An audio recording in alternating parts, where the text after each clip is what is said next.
Bonjour tout le monde, c'est VinceFF. Aujourd'hui on se retrouve pour une nouvelle vidéo. J'espère que vous allez bien. Ça faisait un petit moment qu'on n'avait pas parlé d'une distribution Linux et que je vous l'avais présentée en live. Et c'est le moment. Je vais aujourd'hui, sous cette chaleur de plomb, il fait un peu plus de 37 degrés dehors et franchement dans mon boui-boui c'est l'enfer. Je vais quand même vous faire l'effort, braver la chaleur et la sueur, de vous parler de cette distribution Linux qui est vraiment particulière pour moi car elle a accompagné mon enfance avec Mandrake. Après, il y a eu un changement de nom et de propriétaire, Mandriva. Puis maintenant, on est basé sur une association pure, donc qui est Mageia. Mais globalement, depuis 25 ans, Mandrake, Mandriva, Mageia, toute cette famille, m'a accompagné, m'a fait grandir sur Linux et c'est aussi l'un des points de départ que j'ai eu dans ce bain de l'open source de Linux. Et bah voilà, il y a un affect assez spécial, vous pourrez le comprendre. Et, c'est une distribution qui est vraiment fiable dans l'ADN, très très très stable, souvent trop stable pour certains d'ailleurs, mais elle est française et elle a des cartes qui sont assez uniques dans l'environnement des distributions Linux. Et ça lui donne clairement un charme que beaucoup d'autres distributions Linux n'ont pas, dont celle de cette stabilité, peut-être un peu maladive, puisque entre Magia 9 et Magia 10, il y a eu 3 ans quand même. Et donc, si vous aviez monté un nouveau PC durant ces 3 dernières années, mais plutôt sur la fin des 3 dernières années, potentiellement votre PC n'était tout simplement pas compatible avec Mageia 9, puisque on était sur un kernel, enfin l'ISO d'installation était sur un kernel qui avait 2 ans, et donc vous aviez un écran noir potentiellement, pas de Wi-Fi, enfin bref, c'est assez complexe pour les nouvelles machines, mais si votre PC a un Mageia fonctionnel, a contrario, vous serez ravi de cette stabilité parce que pendant 2 3 ans, votre machine va très peu évoluer et les évolutions qui accompagnent Mageia sont surtout sur de la sécurité. Après, il y a quelques aménagements, hein, par exemple les drivers NVIDIA, des fois les kernels, mais globalement, ça reste sur un petit chemin tranquille et finalement, l'utiliser au quotidien, c'est assez pénible, quoi. Il y a peu de surprises. Et donc, vous avez vraiment un PC qui est, j'ai envie de dire, tout le temps accessible. Vous ne serez pas en train de faire de la maintenance, vous ne serez pas en train de bidouiller un bug qui n'y avait pas la veille, puisque finalement, tout ce qui fonctionnait la veille fonctionnera probablement le lendemain. Sauf si vous cassez tout, mais ça, c'est encore autre chose. Donc voilà, donc c'est un principe un peu spécifique de Magia, et perso, je l'aime beaucoup, ce principe. Moi, il y a bien une chose que j'ai horreur dans le monde de l'informatique, c'est quand quelque chose marche la veille et que je veux y retourner le lendemain, par exemple un jeu, et que je vois que le jeu ne démarre pas pour X ou Y raison, ça a tendance à m'énerver parce que je vais être en train de faire de la maintenance sur quelque chose dont j'ai pas choisi. Et en fait, le temps que je voulais allouer pour jouer, je suis en train de faire de la maintenance, et ça, c'est quelque chose que je n'apprécie pas. Et c'est aussi pour ça qu'on avait lancé GLFOS avec ce principe de maintenance et de mise à niveau en automatique réalisé par nous pour vous éviter de l'avoir à le faire. Et sur Magia, clairement, il y a pas trop de maintenance. Donc ça, c'est vraiment un point positif côté Magia. Voilà, donc là, c'était une petite intro sur le pourquoi j'aime Magia. On va aller faire le tour. Donc clairement, moi j'ai fait l'installation, mais l'installation est exactement la même entre Magia 9, Magia 8, Magia 7, et probablement avant aussi. Moi, ça me fait très penser à ce qu'il y avait déjà avec Mandrake et Mandriva, donc on est vraiment sur une continuité pure et dure. Les grosses évolutions sont plutôt sous le capot, plus que réellement dans l'interface. Ce qu'on peut voir quand même en interface directe, c'est qu'on est sur un KDE 6, donc on le voit directement avec le tableau de bord qui est en bas, mais volant. Donc voilà. Donc on est sur un KDE 6.5, donc on est sur une version qui est assez mature, hein, qui fonctionne bien, même si en vrai, KDE 6.6 et 6.7 ont amené des choses qui étaient assez intéressantes, qui manquera forcément à 6.5. Mais voilà, c'est pas forcément bloquant. Mais le principal, c'est d'avoir un système qui soit fonctionnel. Et KDE 6.5 est clairement un DE très fonctionnel, donc c'est pas de souci là-dessus. D'ailleurs, ils ont choisi le kernel LTS, donc 6.18, comme GLFOS. Donc nous, on n'y reste qu'un an. Eux, potentiellement, ils vont rester beaucoup plus longtemps sur ce kernel LTS. Mais voilà, pour moi, c'est un bon choix, et on est sur un kernel de cette année. Donc on n'est pas sur celui de l'année précédente. Donc c'est clairement un bon point pour la compatibilité avec le matos récent, et on voit qu'on est sur du Wayland, donc fini X11, donc ça c'est un bon point. Donc que vous soyez joueur ou pas, le fait d'arriver sur du Wayland, si vous avez du multi-monitor, si vous faites du jeu, si vous avez du HDR, enfin peu importe, c'est vraiment une petite révolution côté affichage, côté écran, et côté sécurité aussi, hein, au passage. Donc ça c'est très très bien. Magia est quand même une distribution qui est très attachée à KDE et qui fournit une interface qui est léchée, qui est propre, qui est maîtrisée. Donc ça, c'est un très bon point. Euh, voilà. En thème, je pense pas qu'il y ait de thème spécifique, mis à part le logo mis en bas. Euh, si on va dans couleur et thème, est-ce qu'on a quelque chose? On a un brise par Magia, mais en vrai, c'est un brise pur jus. Et le Magia est juste là pour le logo. Et si je mets en mode sombre, on a la même chose avec le thème qui suit et le logo qui reste. Donc ça, c'est plutôt pas mal. C'est simple, c'est sobre. C'est vraiment ce qu'on recherche avec Magia, hein, on va pas se mentir. D'ailleurs, le fond d'écran est assez sympa. Et ce que j'aime aussi, c'est que dans l'outil de bienvenue, ils ont fait un petit big up au créateur du wallpaper. Donc notre fond d'écran sélectionné pour Magia 10 a été créé par David Dallara, que nous remercions pour son travail par cette mention. Je trouve ça très cool, perso. C'est quelque chose que j'apprécie, de rendre à César ce qui est à César. Donc là, il y a juste le petit fond d'écran qui a été fait. Mais je trouve ça bien, perso. Je trouve ça très bien. Ensuite, on voit qu'ils ont utilisé 30 000 euros des dons qui ont été faits à Magia. Donc là, c'est intéressant. Par contre, ils ne disent pas du tout ce qu'ils ont fait. Alors, rénover l'infrastructure, on aurait aimé en savoir un peu plus. Euh, tout court en fait. Et en fait, quand on clique sur rénover l'infrastructure, on est sur la même page que soutenez-nous en faisant un don. Je trouve ça un peu dommage. Après, je titille, mais par curiosité, j'aurais bien aimé de savoir comment ils ont dépensé les 30 000 euros et dans quoi. Bon, ce qui est cool, c'est que vous savez maintenant à quoi servent les dons côté Magia. En tout cas, cette année, ils ont dépensé 30 000 euros dans leur infrastructure, donc ça c'est bien. Mais voilà, un peu plus de détails, ce serait pas de refus, en tout cas, surtout s'il y a un lien, quoi. Donc voilà. D'ailleurs, cette infrastructure qui a été rénovée, on le sent. Alors, peut-être que je raconte des bêtises, mais j'ai installé quelques logiciels. J'ai installé Steam, j'ai installé Lutris, j'ai fait les mises à jour de Magia. En vrai, c'est extrêmement rapide. C'est vraiment très très rapide. Le temps pour faire les mises à jour, le temps pour installer des applis. J'avais pas connu une Magia aussi rapide depuis Perpète. Et je sais même pas si Magia a déjà été aussi rapide. Et donc c'est un point qui est très positif. Ceux qui ont évolué de Magia 8, Magia 9 à Magia 10 ont peut-être senti du coup cette rapidité qu'il y a sous le capot qu'il n'y avait pas auparavant. Sinon, dans les évolutions de Magia, bah, en vrai, il n'y en a pas beaucoup. Si vous connaissiez déjà Magia 7, Magia 8, Magia 9, en vrai, on est vraiment sur une continuité pure jus. Et pourtant, il y a quasiment 15 ans, avec les trois versions que je vous ai dit, 3, 4, 5 versions, euh, il y a 15 ans qui se sont passés et il y a très très peu d'évolutions réelles poussées par Magia. Parce que là, par exemple, Wayland, c'est tiré via Plasma 6, mais Magia n'a pas, j'imagine, pas fait grand-chose sur le sujet.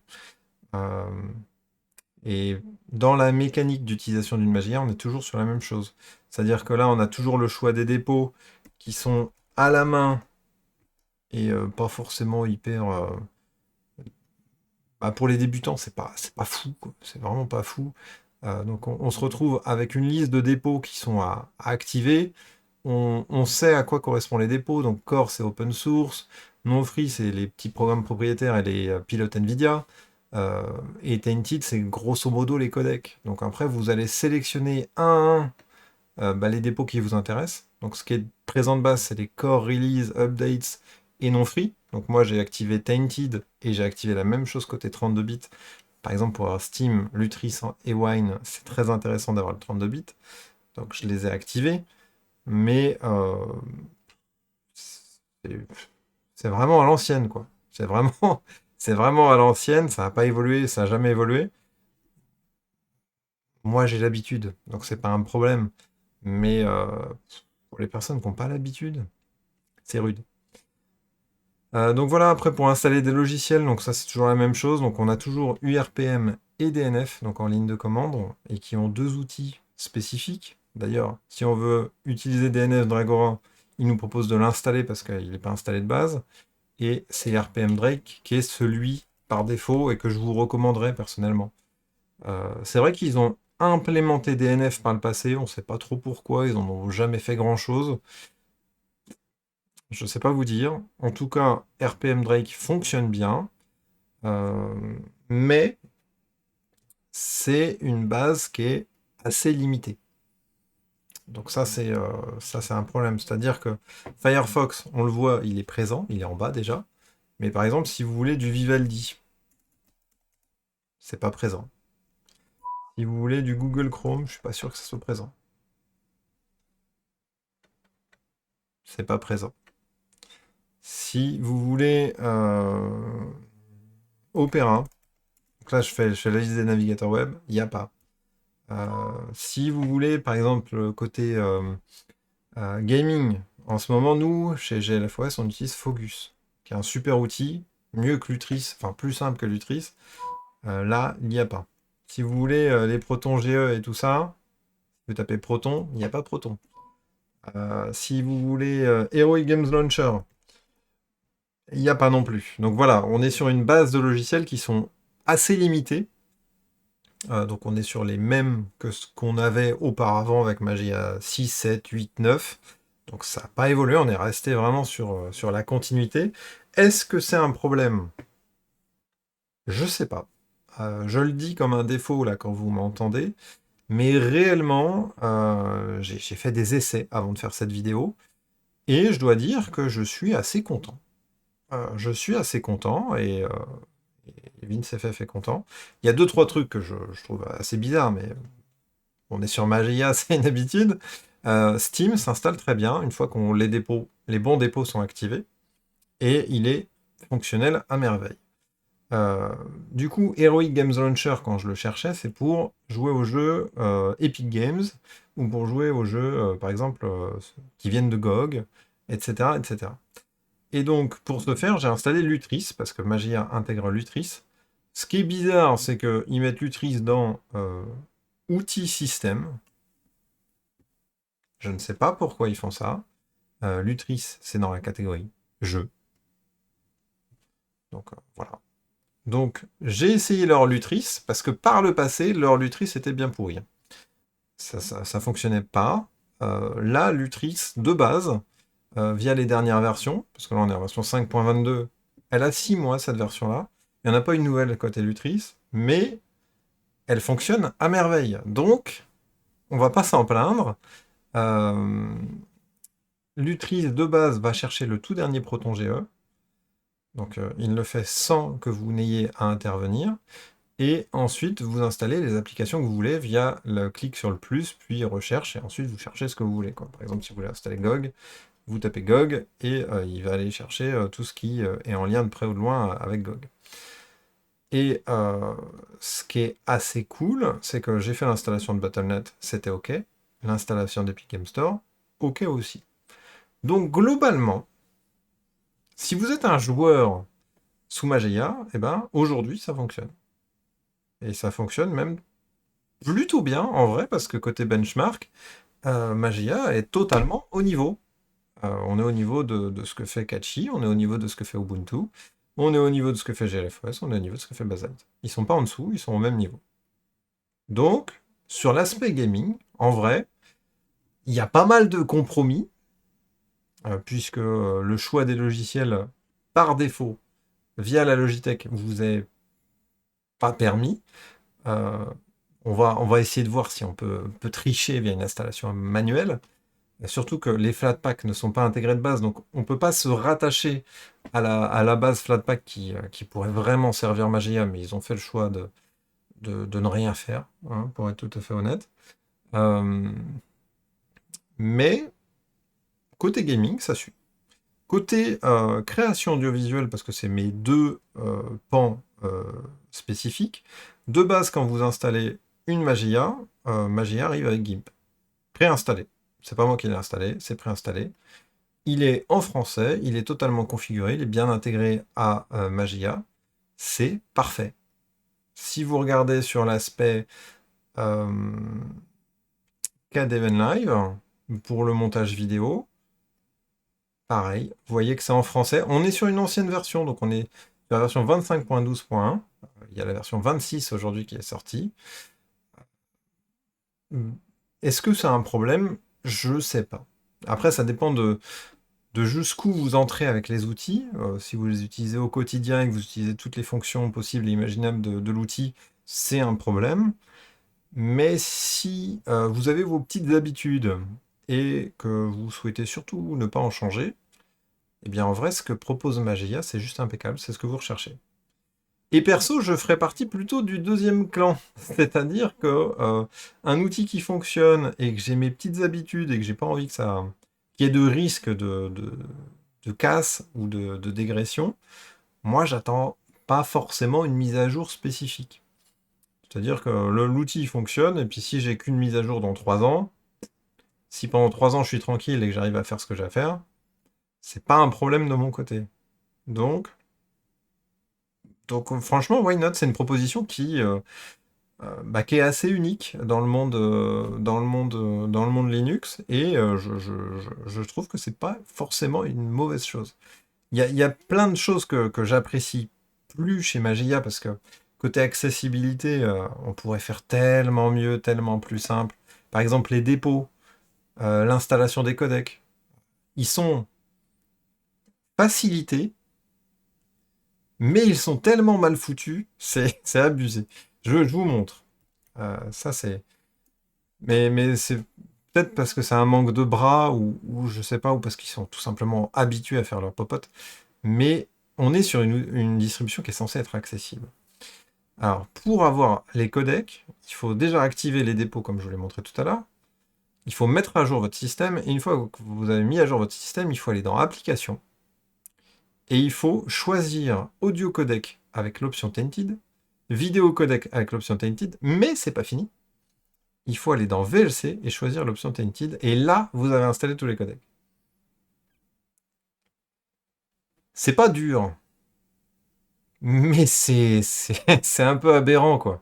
C'est un peu aberrant, perso.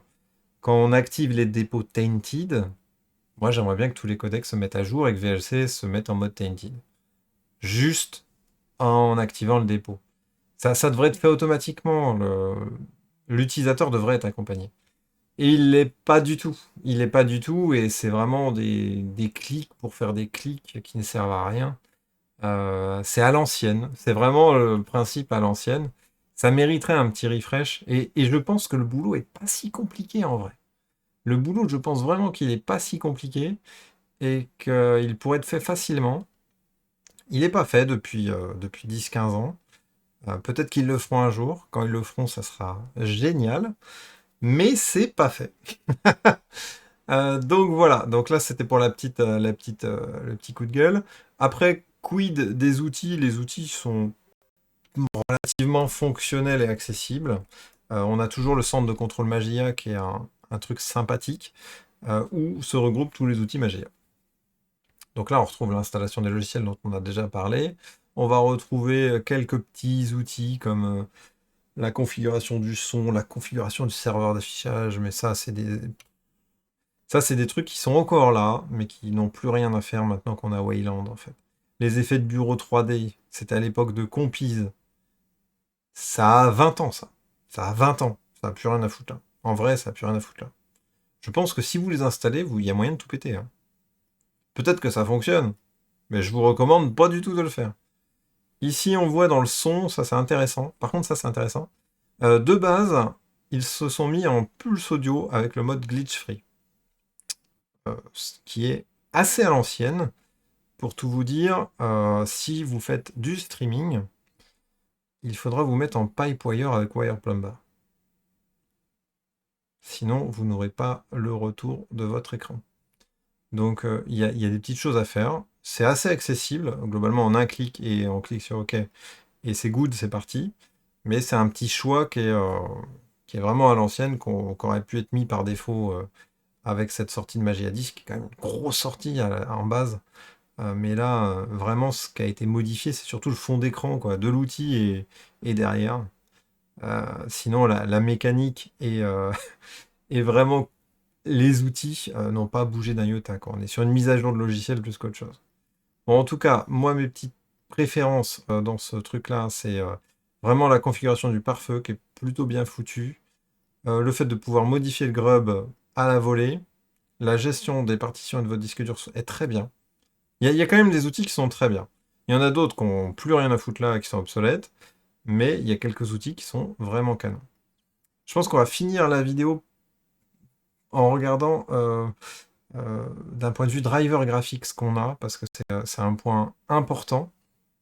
On a vu tout à l'heure qu'on était sur le kernel 6.18, donc LTS. Magia fera évoluer ce kernel dans la vie de Magia. Faut juste pas être pressé, ils n'auront jamais les tout derniers, ça c'est clair. Mais ils les feront évoluer. Est-ce que c'est grave? Perso, je pense pas, bien au contraire. Mesa, donc ça c'est le pilote graphique pour AMD, donc on est en version 26.0.8. De mémoire, on est en 26.1.5, à minima sur GLFOS, et peut-être qu'on a même été plus haut sur côté Magia, côté upstream. Bon, déjà, on est en version 26, donc c'est relativement récent. Ça permet de jouer avec le FSR 4. Ça permet de faire pas mal de choses. À voir comment ils le feront évoluer par la suite. Euh, pour l'instant, c'est OK. En vrai, c'est OK. Côté driver NVIDIA. Alors là, on voit que on a sur la version currente, on a la version 580.159. Ça, c'est pas terrible, mais ça permet d'avoir une compatibilité avec les cartes graphiques de la génération 7 à aujourd'hui. Donc de 7 à 5000, par contre, d'un point de vue euh, performance en jeu, on n'est pas du tout au niveau. Peut-être qu'on a une autre version disponible. Genre si je balaye... Ah, on a une version 595 ici. Et on a des très vieux drivers. Donc on a une version 595 qui se balade. Donc New Feature, ok.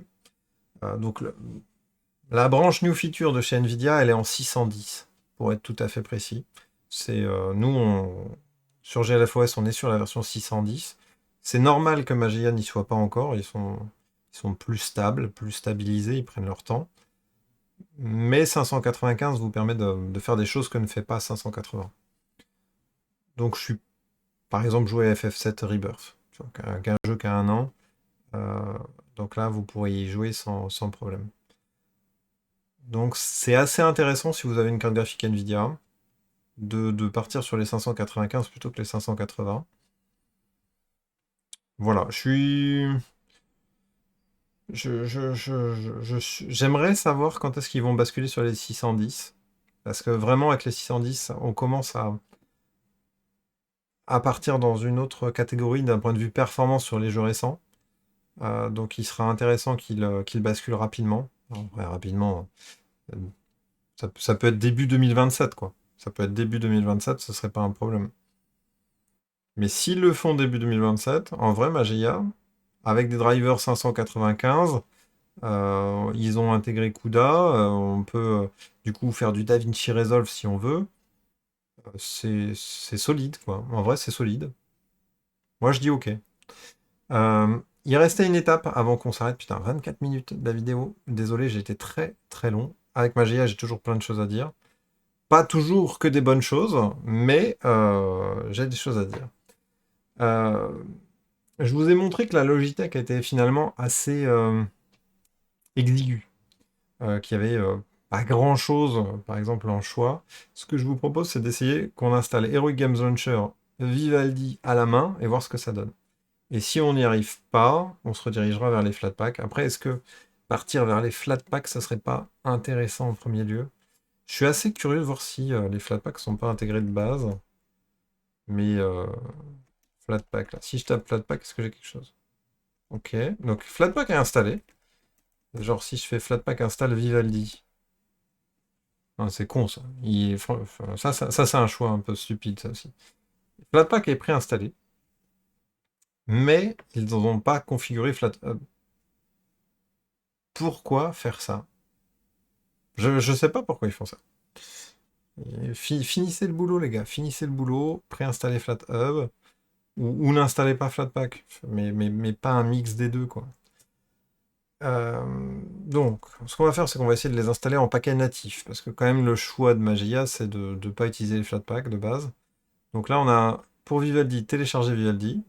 Donc là, il n'a pas détecté que j'étais sur une Magia. Donc Magia utilise des RPM. Donc on va choisir RPM. Et on va essayer de l'installer en manière graphique, quoi. On va voir si ça fonctionne. Ça serait cool. Le package suivant a une signature invalide. Pour bon, ça. Signature incorrecte. Voulez-vous quand même continuer l'installation? Bah oui. On va tenter, hein.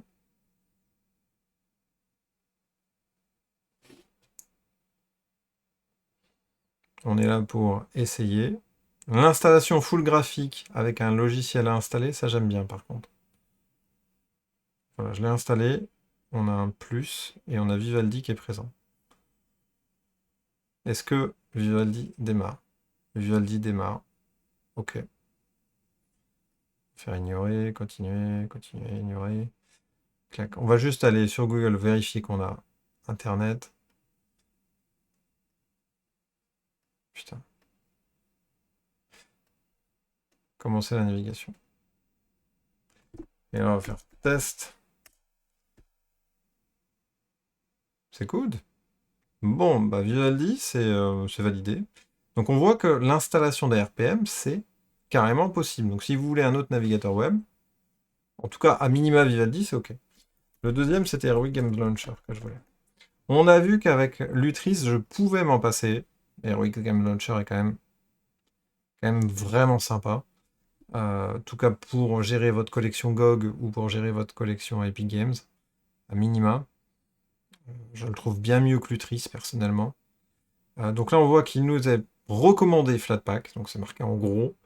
App Image en deuxième, et nous, on va aller dans Autres. Donc évidemment, c'est moins recommandé, mais c'est pas grave. Le principal, c'est que ça marche. Donc nous, il nous faut du RPM. Donc on va choisir le RPM, et on va faire pareil, on va cliquer dessus, on va faire installer.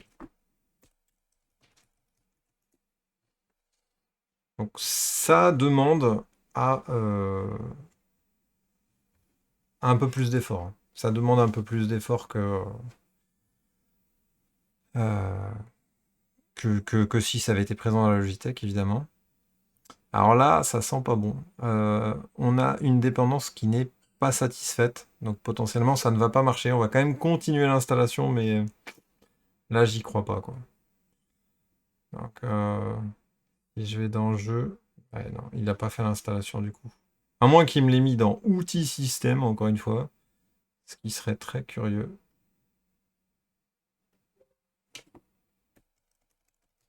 Je relance l'installation pour voir. Ouais, non, ça marche pas. Donc là, par exemple, si je voulais absolument héroïque, bah, je suis bloqué.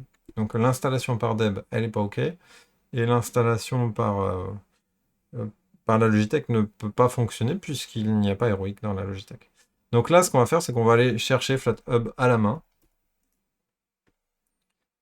FlatHub, et on va taper FlatHub Magia. Je devrais arriver sur une ligne assez rapidement. Alors, voilà, il nous fait ajouter le dépôt. Alors, il me dit de reboot, mais je pense qu'on n'aura pas besoin de reboot de notre côté. Clouk. Donc, une fois que le dépôt est ajouté, on va faire Flatpak installe héroïque. Et normalement, ça devrait fonctionner facilement. Boum. Alors facilement. Ça demande de la ligne de commande. Ce qui est pas fou. Je sais pas si on a Discover qui est un... On n'a pas Discover d'installer, donc on n'a vraiment aucune Logitech présente de base. Vous pourrez installer Easy Flatpak de votre côté, ou installer Discover et intégrer les Flatpak. Donc voilà, si vous avez besoin de logiciels qui sont externes et qui ont du mal à s'installer, tout simplement. Donc là, on a Heroic Games Launcher. Le logo, ne vous en faites pas. C'est normal, c'est suite au fait que je n'ai pas reboot. Quand vous allez redémarrer, le logo va apparaître. Et là, vous voyez qu'Heroic Games Launcher fonctionne. Et donc voilà, ça c'est très bien. Donc là, je me suis pas connecté, mais si je veux aller télécharger mes jeux sur Epic Games Store ou GOG, ça fonctionne. Donc voilà, donc c'est possible, mais ça demande un peu plus de bidouille. Donc voilà, rien d'alarmant pour autant. Et c'est une distribution qui ne bougera pas pendant des années.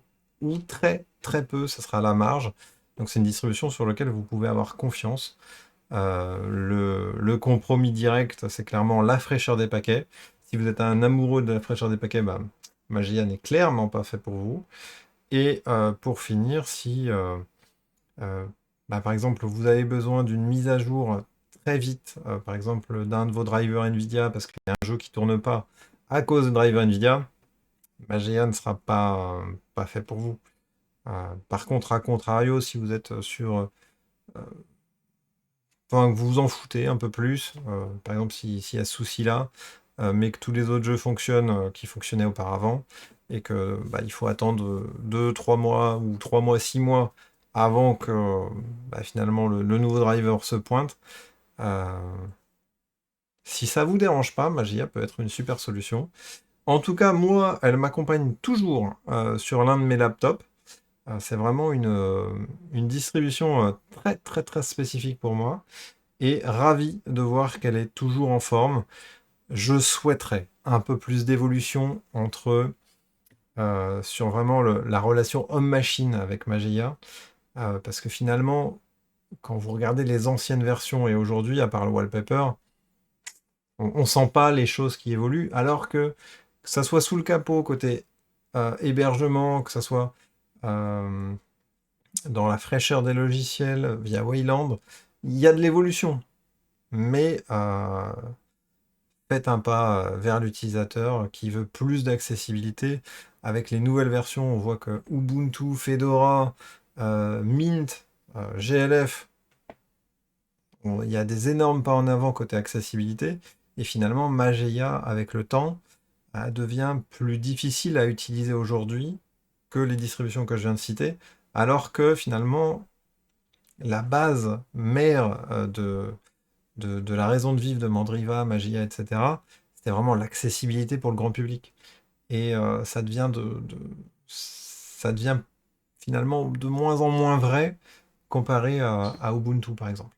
Donc il y a quand même un petit effort, je pense, pour Mageia 11 à travailler vraiment sur la facilitation de transition entre Windows et Linux quand on utilise Mageia, surtout comparé aux solutions qui sont déjà existantes. Hormis ça, si vous connaissez déjà Mageia, ça reste une super solution, une super distribution très fiable dans laquelle vous pouvez avoir confiance. Et si tout fonctionne aujourd'hui sur votre machine, eh bien, il est fort à parier que ça va durer longtemps. Donc voilà, c'était tout. La vidéo a duré beaucoup trop longtemps. J'espère que ça vous a pas trop dérangé. Si vous êtes encore là, c'est que vous faites partie des meilleurs, évidemment. Donc n'hésitez pas à me le dire dans les commentaires que you are the best. Euh, non, c'est juste, c'est assez fun. Mais en tout cas, le fait de mettre un petit commentaire soutient directement l'algorithme YouTube à rendre visible davantage cette vidéo. Donc n'hésitez pas, si vous voulez soutenir Magia, si vous voulez me soutenir moi aussi, c'est juste en commentant, mettant un petit like, voire un petit boost si vous êtes vraiment motivé. En tout cas, je vous en remercie par avance. Sur ce, je vous souhaite une excellente fin de journée. Sur ce, je vous dis tchuss et à la prochaine. Ciao!